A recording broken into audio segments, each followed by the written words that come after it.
การเลือกตั้งสมาชิกสภาแห่งชาติและสมาชิกสภาประชาชนขันแขวงมี5หลักการพื้นฐานดังนี้ 1. หลักการทั่วไปมีความหมายว่าพลเมืองลาวผู้มีสิทธิเลือกตั้งแต่อายุ18 ปีขึ้นไปล้วนแต่มีสิทธิ์ปลดบัตรเลือกตั้งและผู้ที่มีอายุ21 ปีขึ้นไปล้วนแต่มีสิทธิสมัครรับเลือกตั้งตามที่ได้กำหนดไว้ในกฎหมาย 2. หลักการเสมอภาคมีความหมายว่าพลเมืองลาวผู้มีสิทธิเลือกตั้งมีสิทธิเท่าเทียมกันในการเลือกตั้งและสมัครรับเลือกตั้งโดยบ่จำแนกเพศเผ่าฐานะทางด้านสังคมระดับการศึกษาและความเชื่อถือ 3. หลักการโดยกงมีความหมายว่าพลเมืองลาวผู้มีสิทธิเลือกตั้งเป็นผู้ดำเนินการปลดบัตรด้วยตนเอง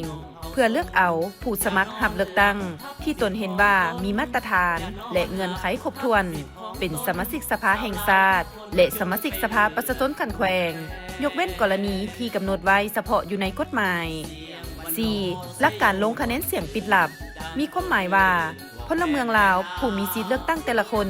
เป็นผู้ตัดสินใจขีดบัตรด้วยตนเองและนำเอาบัตรที่ขีดนั้นไปปอนใส่หีบบัตรโดยบ่ให้คนอื่นฮู้และเห็นนำยกเว้นกรณีเฉพาะที่ได้กำหนดไว้ในกฎหมาย 5. หลักการยุติธรรมหมายความว่าการปอนบัตรเลือกตั้งและสมัครรับเลือกตั้งเป็นสมาชิกสภาแห่งชาติและสมาชิกสภาประชาชนขันแขวงต้องมีความโปร่งใสบ่มีการลักลอบปลอมแปลงคะแนนเสียงบ่โฆษณาใส่ให้ป้ายสีซึ่งกันและกันอย่าลืมไปใช้สิทธิ์เลือกตั้งเอาตัวแทนของตนเข้าไปปฏิบัติหน้าที่ในสภา